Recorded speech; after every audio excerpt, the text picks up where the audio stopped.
Hey there, everyone. Welcome into another edition of the Stingers Up Sacramento State Football Podcast. I'm Jason Ross. We got a jam-packed podcast for you. Whether it's video or audio, you're going to enjoy this one this week because it's Causeway Week, UC Davis, Sacramento State in the Causeway Classic. Today we will catch up with head coach Brennan Marion. We also will get perspective on UC Davis with their play-by-play voice, Scott Marsh. And we wrap things up with a little feature for you on the Causeway Classic. We caught up with a few former Hornets, and you'll like their perspective on what the Causeway means to them and a few of their favorite Causeway Classic memories.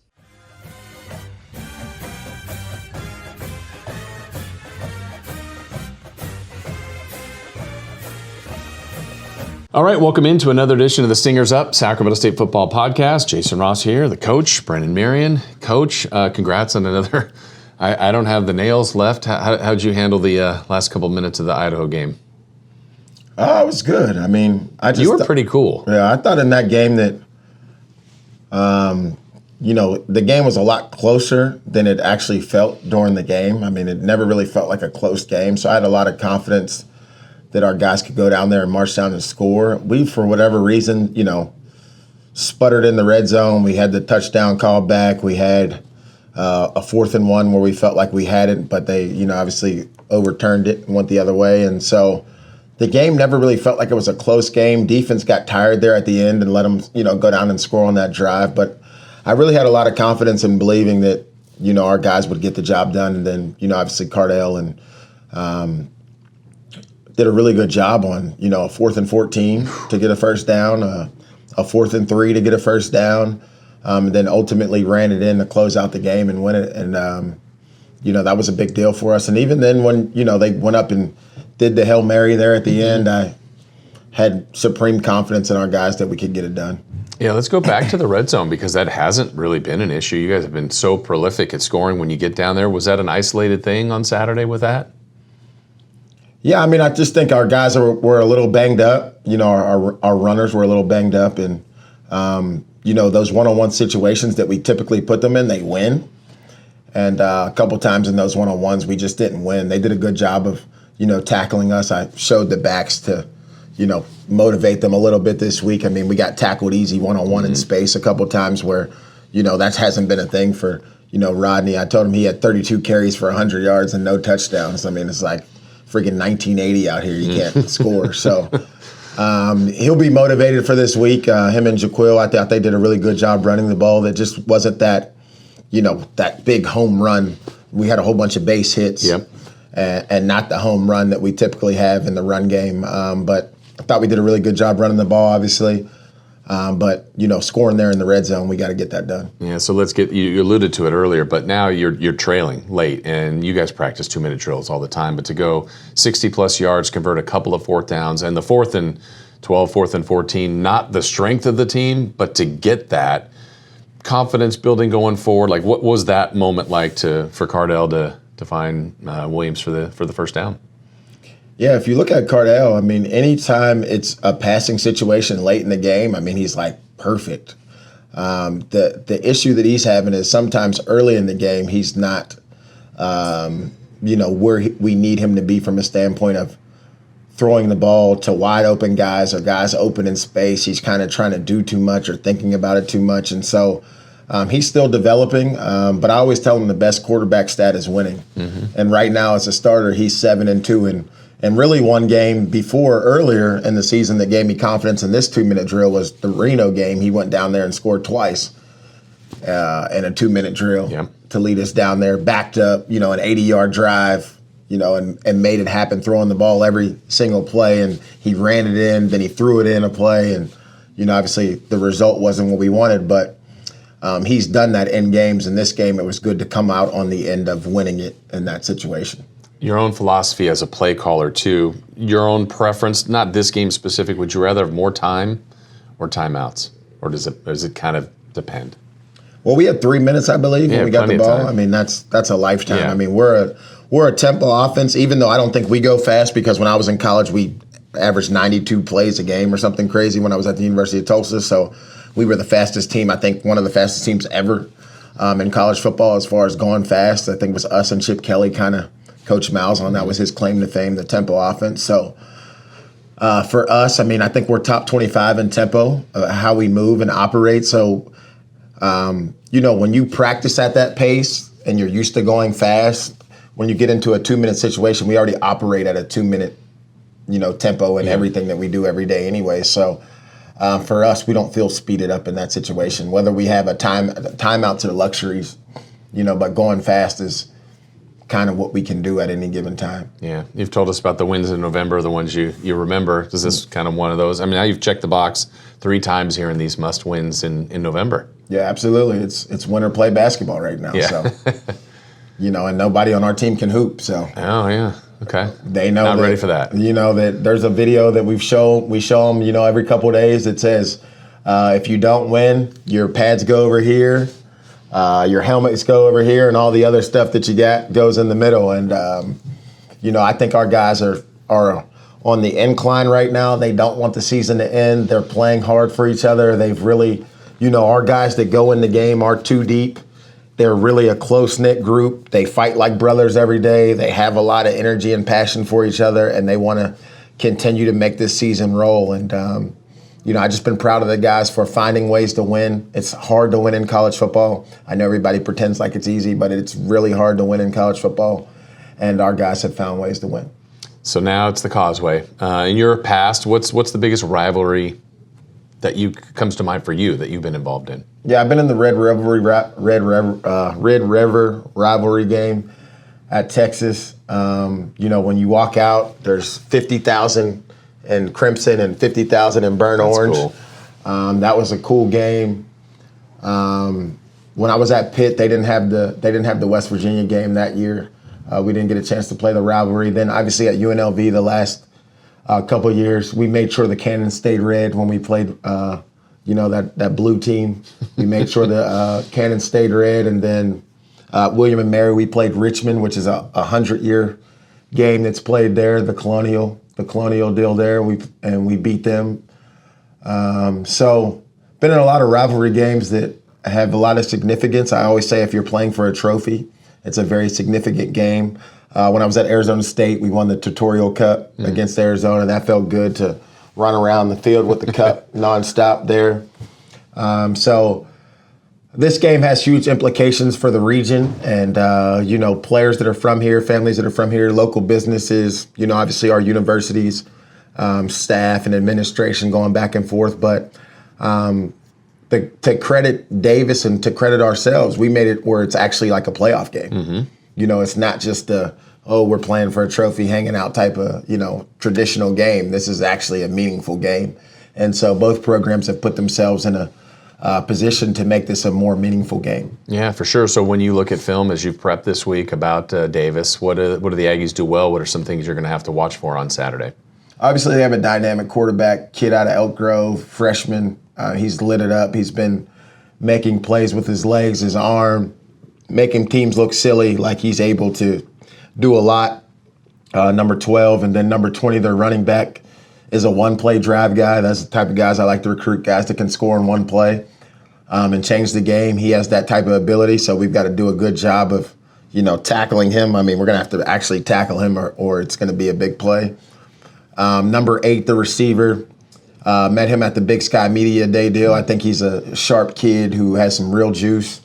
They can make plays. And then on the defensive side of the ball, they have a defensive end that transferred from Harvard, I believe, that is, has close to 10 sacks. Mm-hmm. He looks a lot like our guys that rush the passer. He plays really hard, plays the game the right way. Number 31, their other defensive ends made a lot of plays for him. On the back end, I like their corner, number 11. He's been a lockdown guy for him. And then number 10's came downhill, made some plays at the safety position. He's the leading tackler. He did a good job of filling in for the Connors kid who, obviously went down. So I think scheme-wise, they do a lot. Like our offense, they really try to capture your eyes with shifts and motions. And, it's just their base offense. Some people call an offense where you do a lot of shifts and motions and different formations a gadget or gimmick offense. But that's just what they do, and they do it at a high level. Coach Plo does a really good job with the scheme that they have and the players that they have to operate it. So we'll have our work cut out for us on both sides of the ball. Because, I feel like they have a very talented coaching staff and talented players as well. When you're past in rivalry games, is there more to be said during the week of practice, or is it like, no, it's another week? We don't want to put more on the emotions that might come out on Saturday. No, I mean, like I say every week, both programs are fighting for their lives. I mean, they're fighting for playoff hopes and opportunities. We're fighting for playoff hopes and opportunities. What we need to be worried about is, maximizing each rep that a player gets. Don't count your reps, make your reps count. Playing as hard as you possibly can for the team for 7 seconds that you're out there, 6 to 7 seconds that you get the opportunity to make a play. And, that's what we need to be focused on, the 1-0 mentality. I mean, everything outside of the game has nothing to do with what happens between the white lines. Yeah. You've taken this team from 3 wins a year ago. The program's now at 7. What would it mean for you to get 8 and I believe a bid, but we don't know. That's out of your hands. But what would it mean to get that 8th win this year?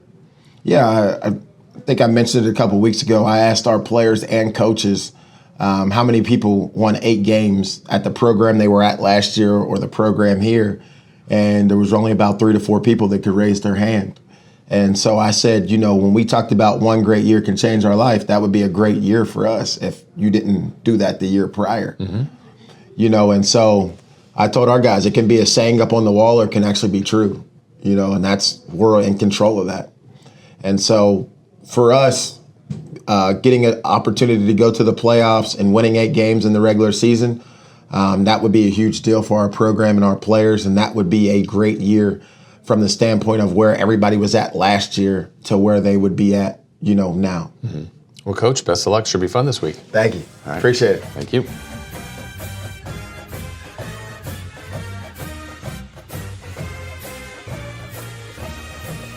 All right, let's continue here as it's Causeway Week. We've tracked down the voice of the UC Davis Aggies, the longtime voice. How many years, Scott, for you as the voice of the Aggies? Well, it's 18 years here at Sactown Sports. Of course, Steve's buzzer did it, before us. And you and I, we did games back in school at Davis. So I kind of like to think I've been involved with it for over 3 decades. Yeah, and then when you hear, there is no permanent, or there's no future game scheduled as of now. It could be the final Causeway, though I like to think there'll be more in the future. We don't know. What do you think about that? Makes me really sad. And the one thing I will say that really made it come home to me Monday during the press conference, Tim Plow, the first thing he said when he came out, he goes, looking forward to the last Causeway. He said that a few times. And Tim Plow's not somebody who comes out for media hype or hyperbole. So when he said that, that really hit home to me that, this game's not going to be played again for a while. Yeah, and so with that as a backdrop, I know for me, and I'd be curious your perspective as the voice of Davis, that I always follow Davis.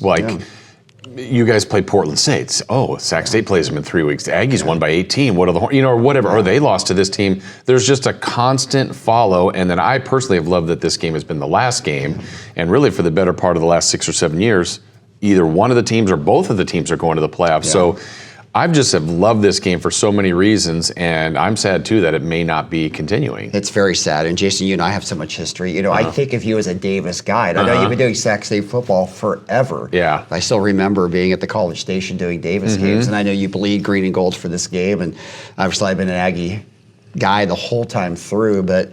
What made it so great when we moved into the Big Sky Conference, we talked about it. We're playing every year in the last game. It's a true rivalry game. We said, what if it comes down to the final game where both teams need this game to make the playoffs?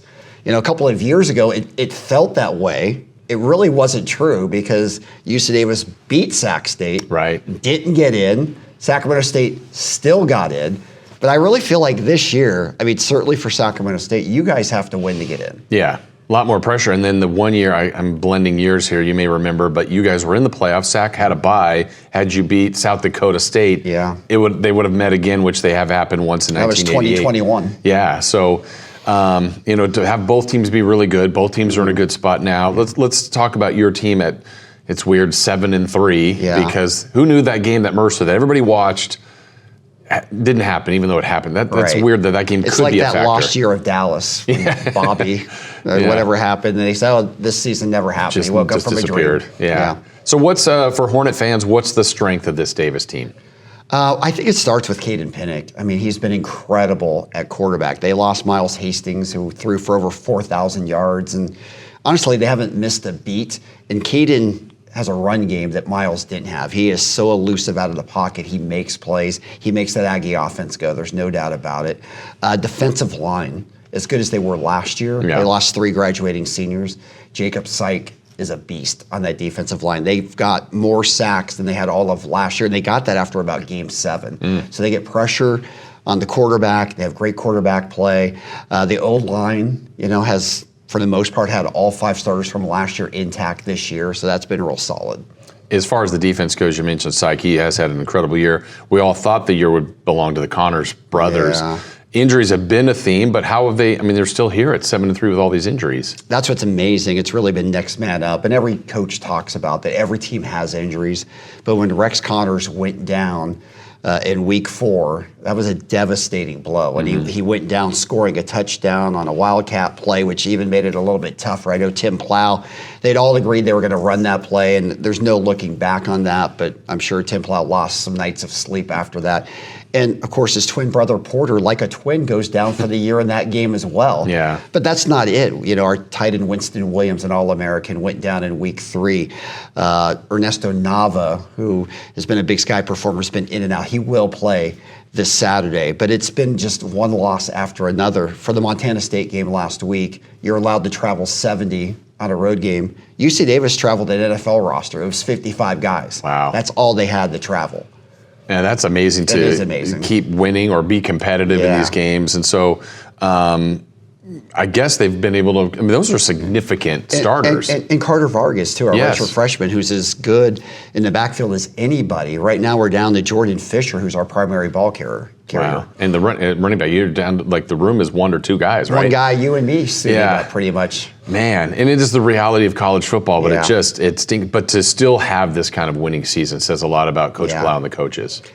It's incredible coaching staff. And Tim Plow, Cody Hawkins, when we talked to him, the Idaho State coach, who was a former offensive coordinator, he described Tim Plow, who was built at a lab on UC Davis to be a football coach for UC Davis, and it's true. Yeah. You go back to the history with Jim Soker, and then you had Bob Foster and Bob Biggs, Dan Hawkins. Tim Plow falls in that line. He quarterbacked at Davis. He learned the game from all of those guys. There's nobody who understands the program or the university better than him. He was born to be the UC Davis head football coach. Yeah, and I know his, talking to him on the weekly radio show, he said the goals from the beginning are to beat your rivals. You've already checked that box with Cal Poly. You have a shot with Sac State. And to win the conference. You pushed the conference, so you really had a chance to do some damage. But look, last week, you feel like if you were fully healthy, Bozeman's as tough of a place to play. You think maybe you could have beat the Bobcats? That's hard to say. Montana State's as good as it gets. I think it was really deflating because a year ago, at home against Montana State, ended up losing that game 30-28 in a crazy finish. And of course, that was a team that could have won a national championship for Davis last year. So I think there was a hope for getting a little payback, getting a little amends, getting a Big Sky Conference at least tie for a championship.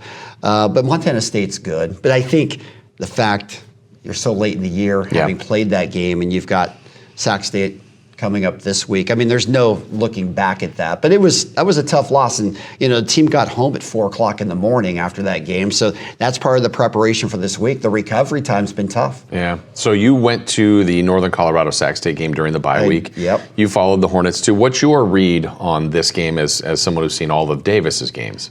I think it's as crazy as it's ever been. When I look at Sacramento State, you guys run for a ton of yards every game. There's no doubt about that. You're on a little bit of a roll now, having won 3 straight. But you guys have had so many close, nutty, dramatic games, too. That Northern Colorado game turns on a 4th down play, and you survive in that game against a good Northern Colorado team. We all know about Idaho and how that came down to the finish. I say, hey, you got it done, and you scored on the final drive, and Cardell Williams made the pass of the year on 4th and 14, so he's starting to believe in himself a little bit. Rodney Hammond is maybe the best running back, not only in the Big Sky, but all of FCS football. So ultimately, UC Davis has to stop the run game. It really is that simple. Is UC Davis going to prevent the Hornets from getting 300-plus yards on the ground? Right. If they can do that, if they control the running game, Davis is going to win this game. Yeah. And then there's always wild cards, special teams. What's the status of Davis there? a little banged up too. But I think with it being the last game, you may see, Sam Batu's been our returner, but they've been trying to save him. They don't want him as many reps on special teams, but I think he might be back returning kicks in this one. I mean, it's all hands on deck, right? Our punter's been really good, Dylan Morrow. Hunter Ridley has been an all Big Sky performer, so you always like your chances with him. It comes down to a game-winning field goal, like Metters, who's solid too for you guys. Yeah, as I'm thinking about it here too, Causeway memories for you. You've done so many. You've been a fan or a student or called the games. Any couple stick out to you? Yeah, I mean, there's so many, right, that stick out to me. I think the game at Hughes Stadium in the rain when the Aggies, won by 1 touchdown. It was on a bomb pass, Anime Ojo, the 82-yard touchdown reception. That one stands out to me. Of course, when they had to kick the fans out at UC Davis Health Stadium because of the lightning, and the teams had to enter back through the stands to come back and play. That was a crazy one. I remember just some of the great tailgating over at Sac State before games. There's always been a good environment over there too. There'll be a great tailgate at this game as well. But just some of the pregame stuff, just being able to hang out, before the games has been a lot of fun for me as well. So, I mean, this year we'll create some more memories, and we'll just have to live on these, right? Yeah, because we don't know. I mean, that's the weirdest part. Like, to say it's never going to happen again, who knows? We don't know. You can't never say never. Yeah, college football is constantly changing, but just factually, seeing your guys' schedule already for next year, there's Cal Poly now as your final game, which is a rival, but to not see Sac State is it's tough to see that on the schedule. It's not the same. And, for this game to be played 71 consecutive years, and now to stop, that's pretty hard to take. Yeah. Well, hopefully the last one, if for now, is a classic. They have been, really, the last couple of years have been some great games. Last year, the Hornets weren't a very good team with 3 wins, but you guys pushed the Aggies all the way to the end. Absolutely. 42-39, had a great chance to play. Conklin was great in that game for you guys. And, I'm sure there'll be something that will stand out from this one. All I can say, it's going to be an incredible atmosphere at UC Davis. Yeah. I think it might be the biggest crowd ever in stadium history. That's awesome, because you guys had that record earlier this year. Broke it at 17,000 earlier in the year. Everybody's on the berm. Everybody's ready to go. Get your own grass spot. On both spot. sides. There's going to be a ton of Sac State fans there. Yeah. Well, it's going to be fun. Have a great call. People can watch Scott on the TV version of it, and it's going to be fun. It's going to be great, and I hope you have a great call, too. Thank you.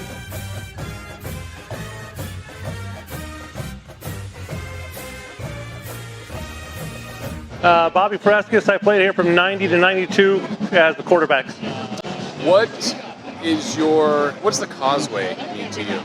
Oh, it's just like any other rival week. It is a huge game, and the fact that we're basically in the same community, 20 miles separates us, the Causeway, it's huge because where I live down in Land Park and being a coach here on staff, you come across UC Davis people all the time. So bragging rights is huge. How about your personal favorite Causeway memory?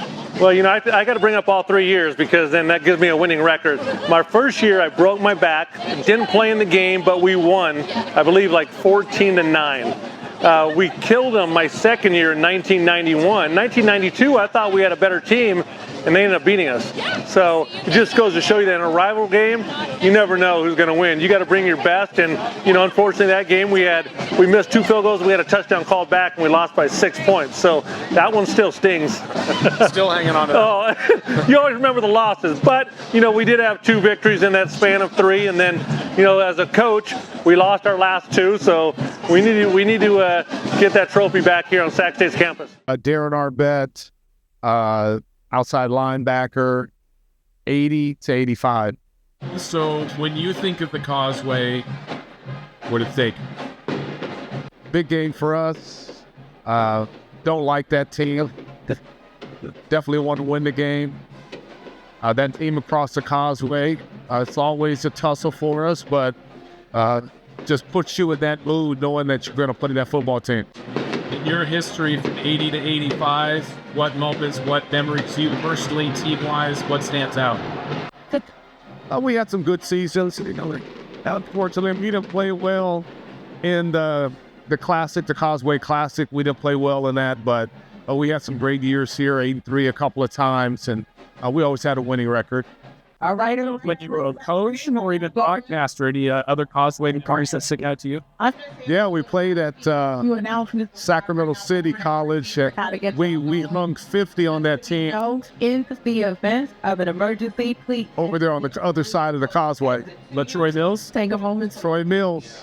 Troy Mills. the exit. How are you qualify the rivalry? I can tell how you're seeing it, but is it friendly? Is it a rivalry? Where's the fault line for you? Please know that You know, I don't like a lot of things, and that's one of the things I don't like. the Sacramento State. My name's David Dean. I played offensive line under Coach Richardson and played 22 and 23 here.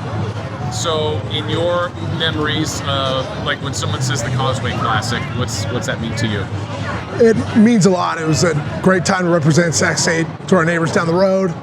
And I came from a JUCO, so I just always heard about it, heard about the large attendance here, and going over there to play my last ever football game. It was, an honor and to be a part of something so, historical. So it's a lot of respect between the teams.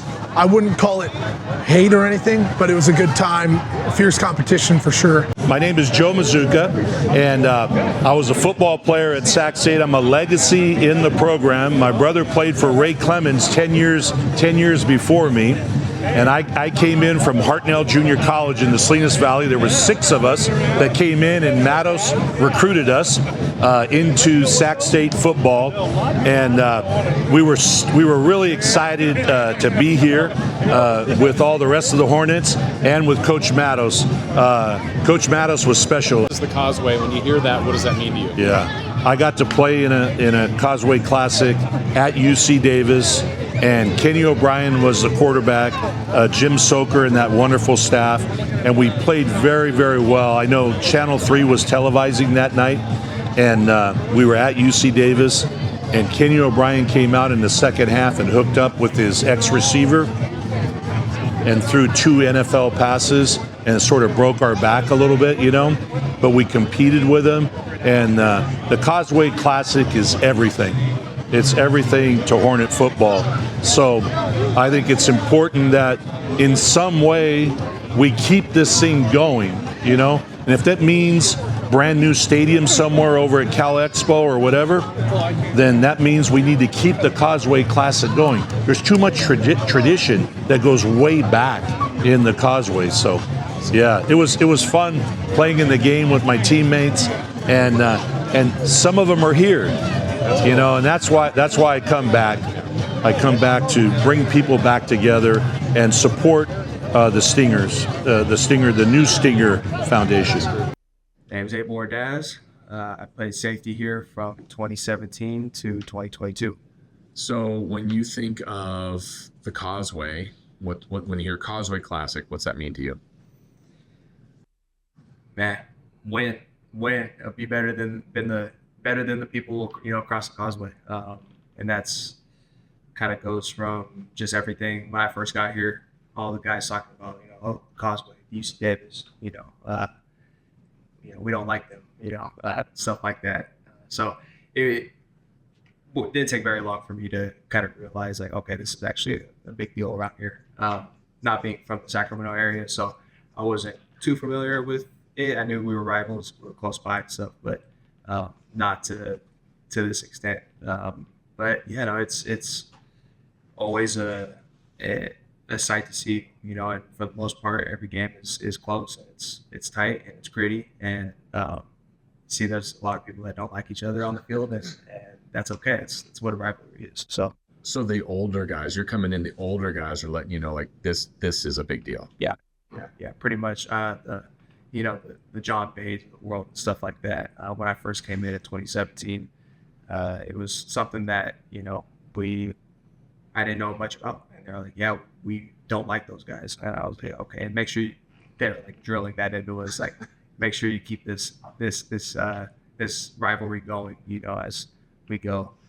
So we're on the actually 2017 we did beat them, so. That was nice. That was obviously a great win. And then 2018 was ugly for us, but then we went on a good run, 2019 to 22, and we were able to celebrate a Big Sky championship too in front of them. So that was nice. What's that? So that sounds like probably what's your specific, like, is there a memory that you're going to carry with you for 10, 15, 20 years down the road about the Causeway? Yeah, it's gotta be. I remember, like, I have photo evidence of just holding up the Causeway trophy, in 21, on their field, being able to celebrate, a Big Sky championship also too, on their field. That was a memory I won't forget. And then, of course, in 2019 too, that was also, we were making history at that time here, at Sac State. But then being able to also hold up the Causeway trophy, it just makes it that much better. Nothing better than holding that slab of concrete. It's heavy. It's really heavy. Yeah.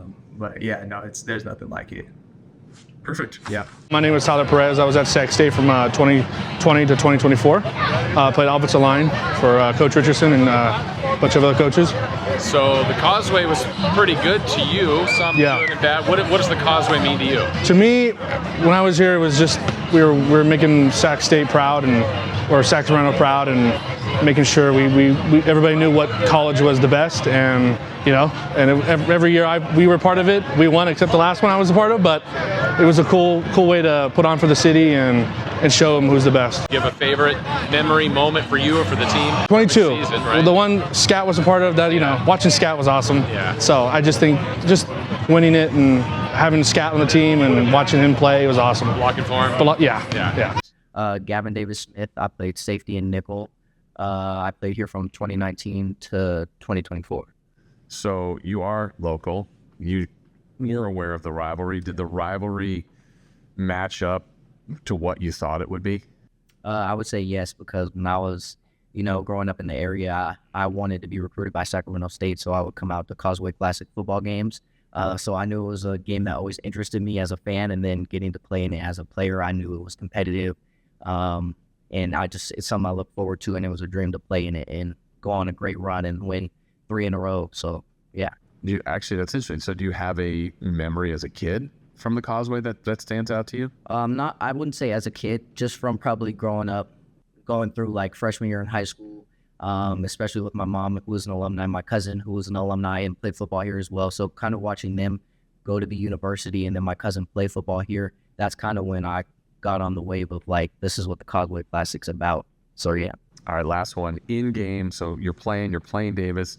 Is there a lot of talking, more trash talking during that game, less, or how was it? I'd say it's honestly not as far off. You'd be surprised. Once you get in the game, there's actually mutual respect between, the players on the field. From my experience, at least, it's always been a lot of mutual respect between the players on the field, but it's definitely bragging rights and talking mess before and afterwards. So, yeah.